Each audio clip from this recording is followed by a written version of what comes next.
Well, good morning, ladies and gentlemen, and welcome to the Market Square and Canton Casey's and our historian Ruth Illingworth. Ruth, can you tell us a little bit about Canton Casey's? And I know it's quite an old building, and as well as that, they have a cellar down below as well.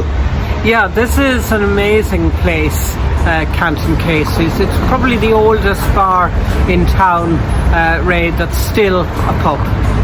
We've a long history of bars in Mullingar going back 400 or 500 years, but most of them are gone. But this place is still going strong, and it's mentioned in a trade directory from 1824, which is called Pigot's Directory. Wow. Great source of information for anyone wanting to know about their ancestors' business lives.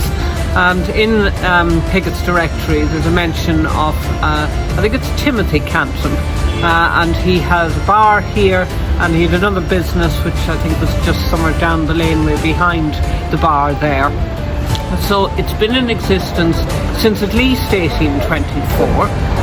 It's always been Cantons, and then Canton married a Casey, I think, and it became Canton Casey. Go on. And it's a very fine building. It's one of the kind of landmark buildings in Mullingar. You see there's a famous drawing in the Illustrated London News in 1880 of the market going on here in the street, because we used to have the weekly agricultural market, butter and eggs and all sorts of stuff was sold here, and there was a wool market, so the people coming in for the market and their customers would no doubt have been also going in and out of the bar there. And you can see in the Illustrated London News thing, you can see a corner of the bar there.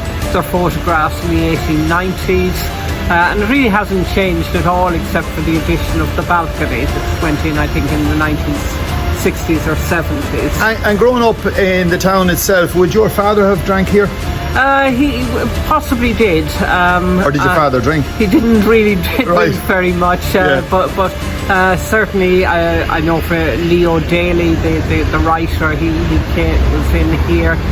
The artist Peter McCabe, one of the founders of the Mullingar Art Guild, used to have his, he worked as a butcher, and his business was just across the street from us, McCabe and Chute, and he drank here, and he did one of his lovely art paintings actually shows customers sitting in the bar here, viewed from kind of upstairs. They changed the interior a little bit, but he was looking down the stairs and you could see the customers there. And any mention of it in Ulysses or anything like that, no? It's not mentioned, but I'm pretty sure that James Joyce would have had a drink here, because he mentions the Greville Arms just beside, down the road from us here, and I'm certain that he would have been in here, and certainly his father, who seems to have had a drink in every pub in Mullingar at that time, and didn't always pay his bills.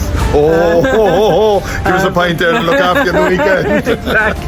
But I'm pretty sure he would have been, because it was very much in business at the time Joyce was here 125 years ago.